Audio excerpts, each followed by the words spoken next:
There's a lot of people that just enjoy racing to race. They don't have to win. They just want to hang out. You know, if you stay here after the races tonight, you'll see, 100, 150 people are just hanging out, drinking beers or whatever they're doing, you know, enjoying the fact that they were race car drivers. So.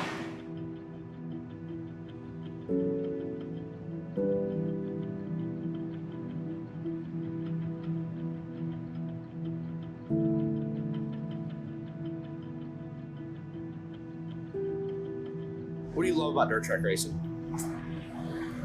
Everything. I mean, the people around dirt track racing are, you know, some of the nicest, most generous.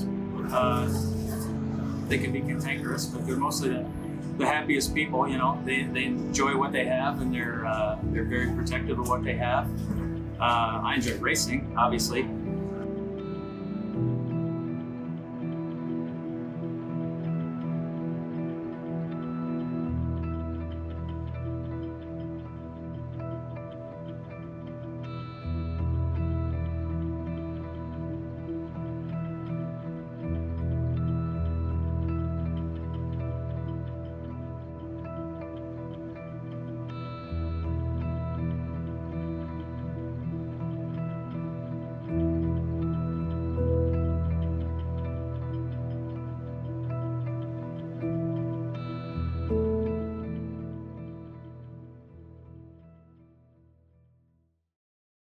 I can't say I remember my first time going to the dirt track races, but there were definitely many late nights at the dirt track with my dad's friends and the people that drove for my dad.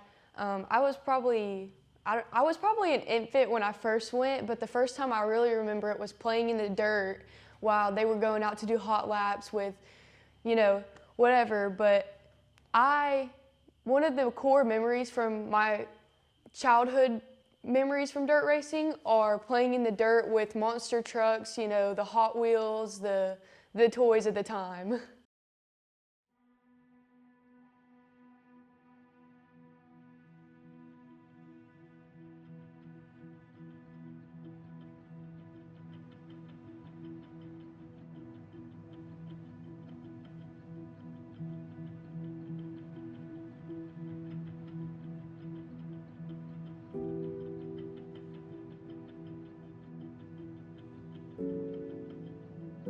Was really, before you got into racing, you were into horses, right? Yes. Let's go back and start there and just kind of tell me about your experience with horses. Have you always been around horses? How did that get started?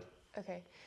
So before I got into dirt track racing, I was into showing horses, and to go way back, that's how my parents met. So it was kind of something that my family had grown up doing, and my sister started when she was 5 and I started when I was 3. And it kind of just went on from there. I think I went until I was about 12, but I showed Western pleasure, English pleasure. It's called the all-around, but it's not barrels and it's not jumping. It's the other side. It's the more fancy, I would say. But me and my sister were successful in winning world championships and reserve world championships, and we were very blessed in horse showing for sure.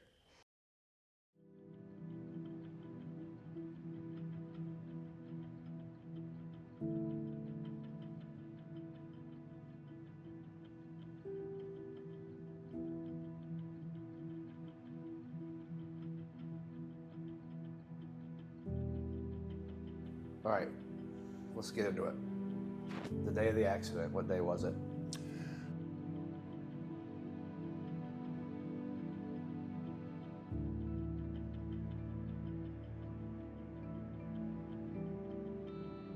The day of the accident when Greer was hurt, I had actually been with Greer at Dixie Speedway for the Have a Tamper shootout. That was on a Saturday night. Then Sunday we had a going away party for my wife's nephew. He was going overseas to fight in the war. So we had that going away party going on. Well, as bad as I hate to say it, the Saturday night at Dixie Speedway, I had quite a bit to drink. I was actually nursing a hangover on Sunday. And then that Monday, I had actually laid out of work, and Shannon had come home for lunch. And when she got here, I was on the couch, and she actually looked at me and said, "Something's got to give." On October 8th, 2012, I had an accident where I was kicked in the face by a horse, which left me with a traumatic brain injury.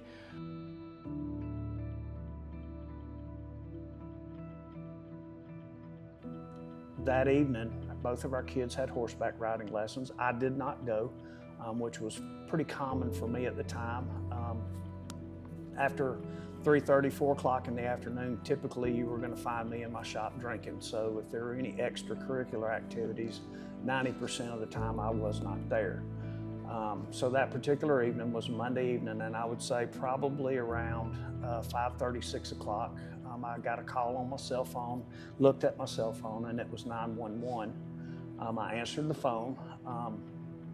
911 came over the phone and told me that there had been an accident. It was bad.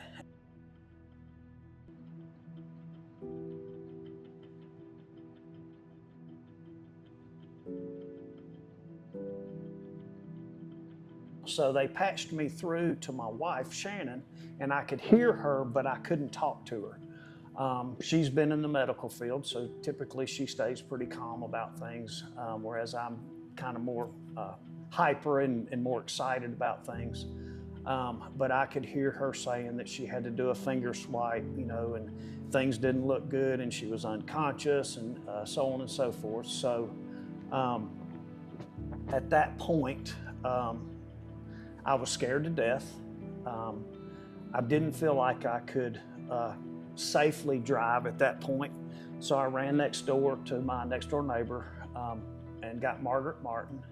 I was beating on her back door and asked her to come to the door and could she drive me. I didn't know where we were going, but could she take me? Greer had been hurt. Of course she did. So in the meantime, they had told me over the phone that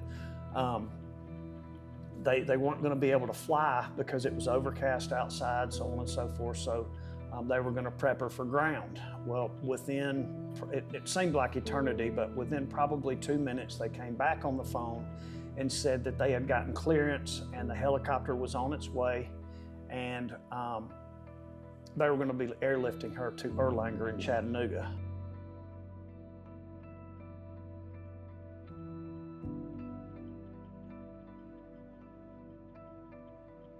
We actually saw the helicopter fly over the road, so we took a right and went over to the farm.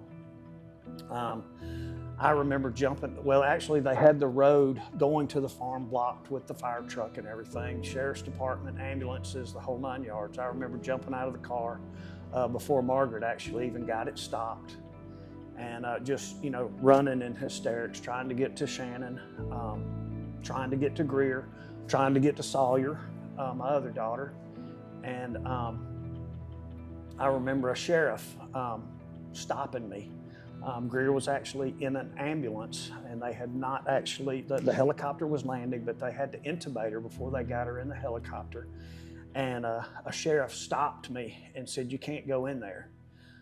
We've got to prep her, you know, for this helicopter ride, and you've got to let the paramedics and the technicians and the nurses do what they need to do." So basically I grabbed Shannon, my wife. Somebody else had Sawyer kind of over a way, and a group of us just prayed.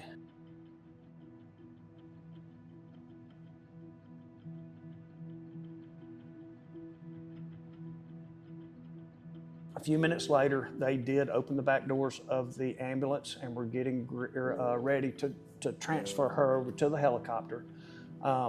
I did get to see her. I didn't get to touch her. She was unconscious. Her whole head was wrapped. Her face was wrapped. It did not look good at all.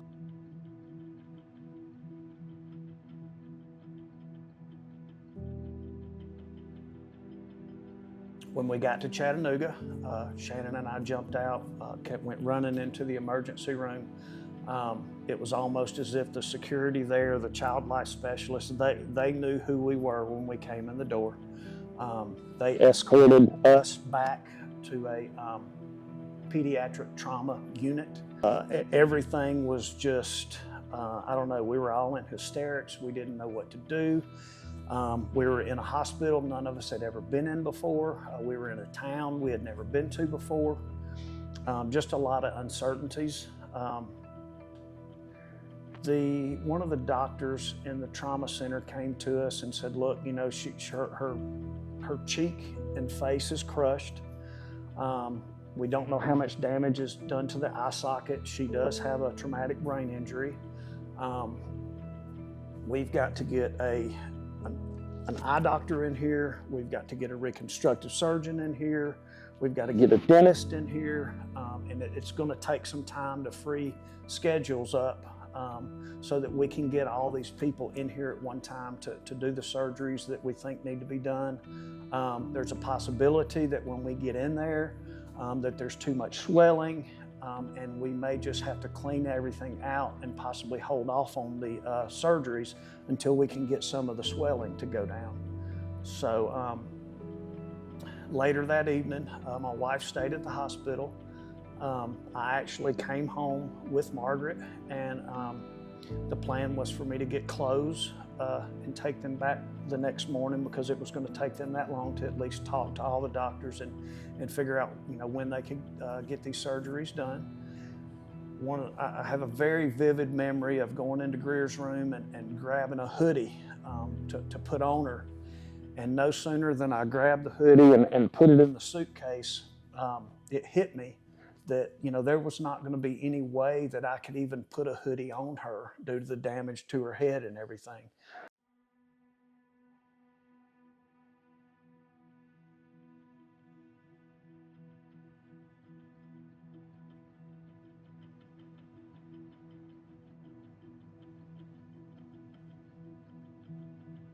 As I'm gathering clothes for all of us, Shannon calls and said they've gotten all the doctors together and I need to get back up there as soon as I can.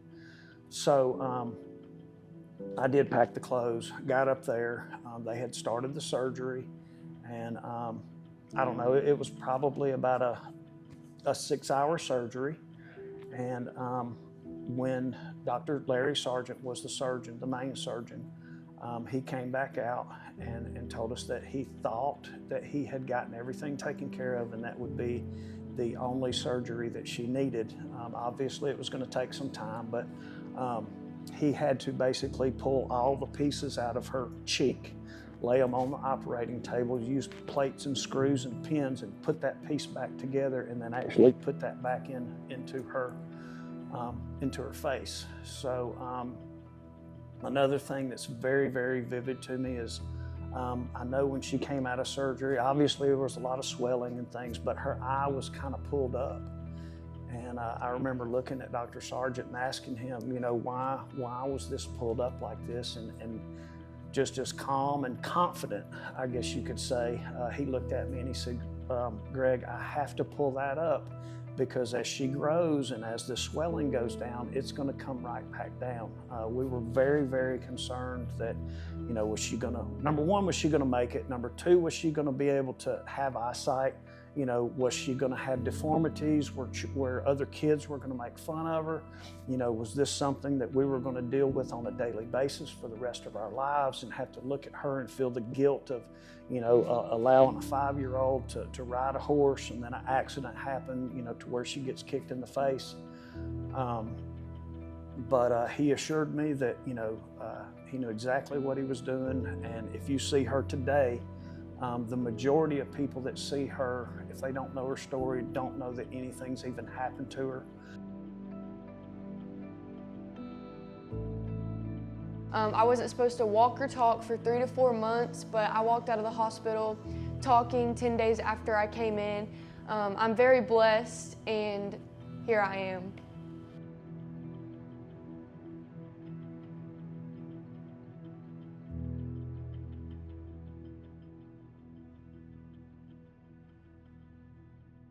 So we got like 30 more minutes to sign up.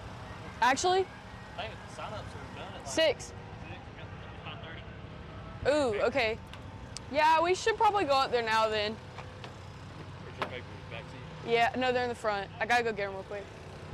What I love about racing is what I get from my family, just the bonding time for me and my dad being in the shop, working on the cars, being out here until midnight, knowing you have to get up the next morning.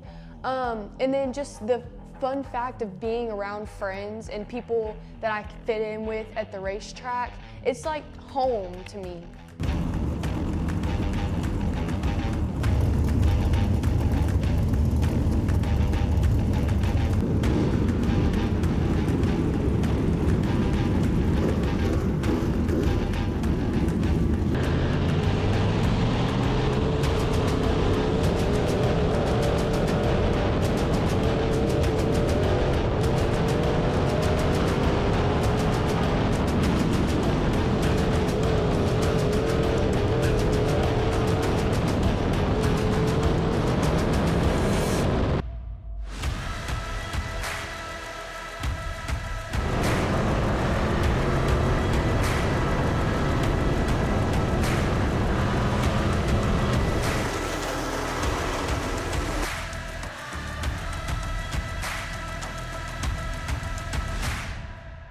But I remember my parents saying, you know, son, you cannot shelter Greer.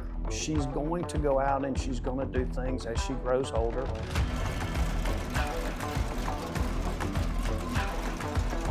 Being a high school student and having multiple extracurricular activities can be challenging at times, but I've told my parents several times, and they totally understand where I'm coming from, that school is my main priority. I'm in the magnet program at school for engineering because that's what I want to be whenever I get older. I have several AP classes, honors classes, and that is my main priority all day, every day. As soon as I come home, if I have any work, I'll finish it before. Like, I make time for my schoolwork, and then racing and soccer and everything else that I do comes after school.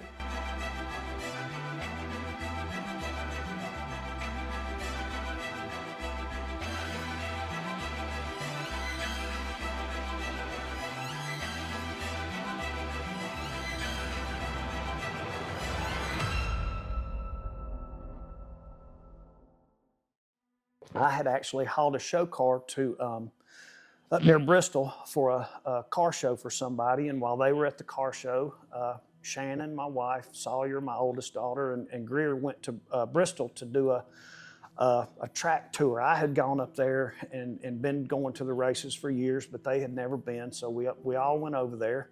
And they had the Junior Dragster Nationals over at the drag strip, so we decided to go over there. And Greer looked at me and said, Dad, that's something I want to try. And I remember looking at her. She loved her horse, but I was going to try to use some reverse psychology on her and say, you know, look, we can do this, but you're going to have to sell your horse.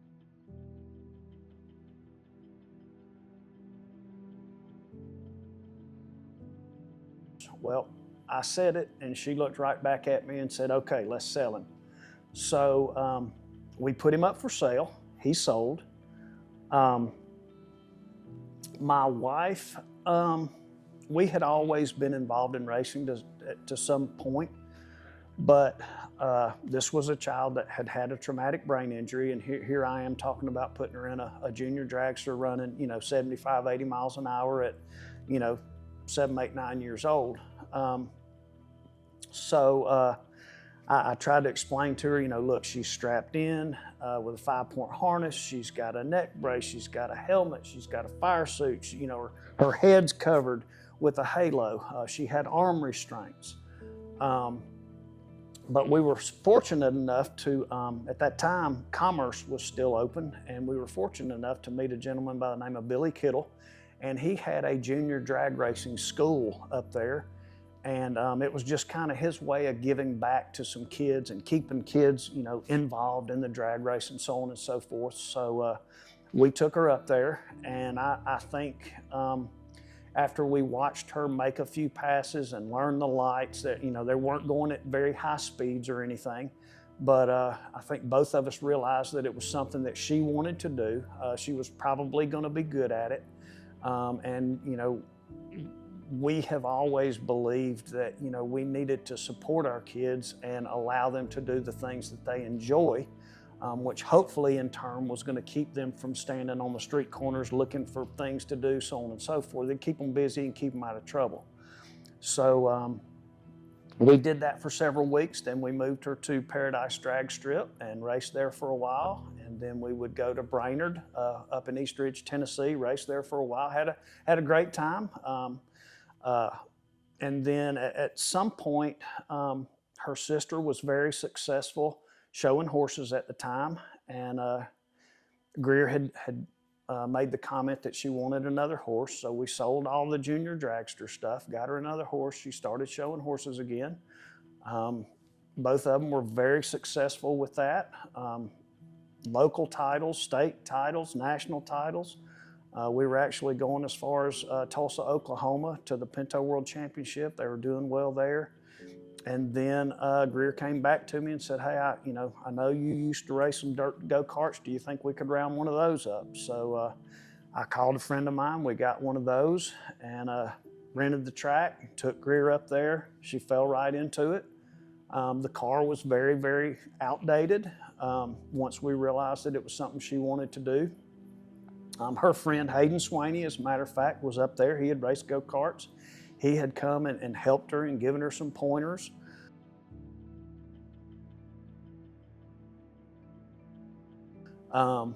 So we purchased 2 go-karts right out of the box. She won 3 or 4 races.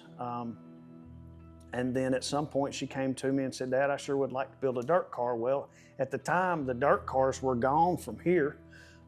We had actually had some partnerships with Richard Good and Chuck Paget and David Eubanks, and we're just having a good time, sponsoring them and going to the races, so on and so forth. So she said something about building a dirt car, and I remember thinking to myself, oh my gosh, I thought we were done with all this, So it wasn't long after that, a friend of ours, William Reed, called me and he was like, hey, I've got this old GRT over here. Why don't you come over here and get it, and we'll take it to your shop and we'll just let Greer start piddling with it. It didn't even have a body on it. So we got here, we started working on it and messing around with it, so on and so forth. And the technology has changed so much over the years that it was going to take quite a bit of work to bring that car up to where it needed to be, for her to even be competitive.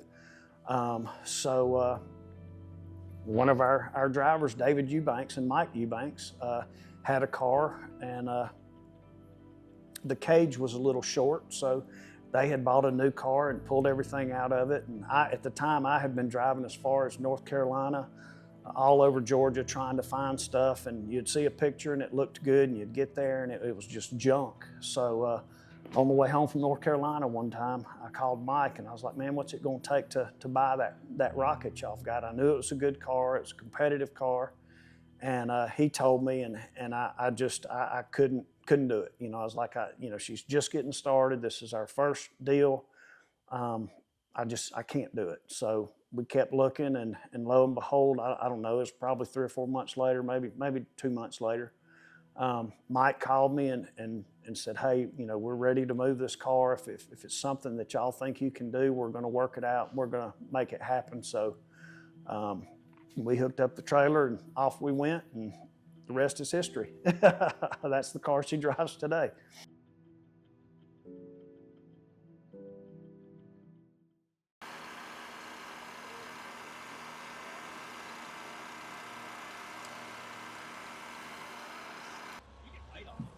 I'll just do it. I don't ever worry about it. I gotta turn the power on. Somebody's gotta turn the power on. Where is my mother at? She didn't turn on my wrist. You need this too? Yeah, I might. Unless the car can drive itself. That'd be pretty cool. I'll make her nervous. Just in case.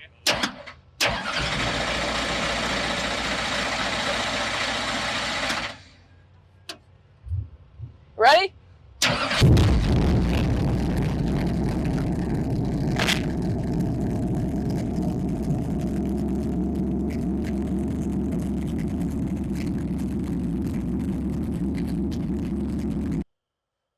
What did your mom think when you got into racing?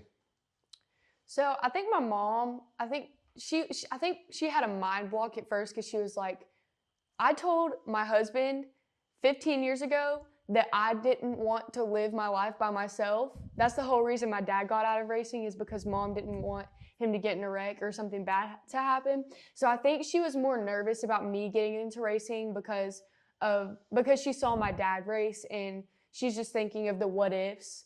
But I think she's very proud of me, and she's seen how far I've come and that I want to strive and be good at something. And racing really challenges me, and I need something that challenges me, and I think she understands that, and that's why she's happy for me. Down here, lined up there. That serves for my sponsors. That also serves for your sponsors. Gives the fans a chance to look at your car. It's all pretty. It's start of the year. Living in a perfect world, what it looks like for me with my racing career is I really would love to be a female driver in the Lucas Oil Dirt Late Model Series. That's one of my biggest goals in life, even if I was to be on the sidelines. But I really want to be up there with Jonathan Davenport, Chris Madden, the good guys. So I think my top 3 race car drivers would have to be Ashton Winger, Brandon Overton, and Jonathan Davenport. I look up to all 3 of them.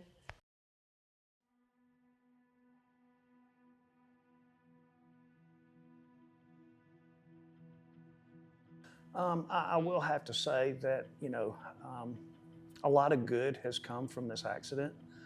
Number one, it saved my marriage. It made me take a lot closer look at myself. It made me take a closer look at my kids. When you're tied up drinking and partying and having a good time, sometimes you lose focus. I had lost focus. I didn't realize what I was doing and how bad it was hurting my children. We had seen so many miracles happen with Greer that there was no way for me to ignore that God was in control. This was his story. We had to appreciate and notice that miracles had happened, that people were praying for us. So it was a life-changing event for all of us. We became very, very involved in giving back to the hospital, to the doctors, to the nurses, just being involved with Children's Miracle Network, trying to raise money to help other children, in situations like that. The Ronald McDonald House. We stayed at the Ronald McDonald House for 10 days. We literally walked into the Ronald McDonald House. Shannon had blood on her sweatshirt. We'd been up for 2 days, nowhere to go, no food. I was freaking out because here I am supposed to be the dad and, supporting all this. I had no answers. I didn't know where we were going to stay. I had a 7 or 8 year old at home that, we were trying to keep in school and not get behind. Her mom and dad were in Chattanooga. Fortunately, we had the Martins that were taking care of Sawyer, but there was just a lot going on. So it was, there was so much happening that it was hard to let anything go by without being thankful for it. We were just so grateful. It was a well-orchestrated plan by God. And as bad as I hate it that, it took an accident with Greer, we are so thankful for the things that it's done for our family. It's brought us all together. As of today, there's not an event that goes on that Shannon and I, if we're not a part of the president of the association or a treasurer of the association, we're very involved with all of their activities. And you can really see now how much both of our kids, appreciate our time, appreciate our support. It's very gratifying for the last 10 years, the changes that we've been able to make as a family. I want to be a mechanical engineer because I told myself if I can't necessarily make it as far as if I can't make my dreams come true in racing, I want my life to revolve around something that can tie into racing because I enjoy racing, and I feel like if I have my life revolved around something that has the mechanical side, I feel like I would enjoy it.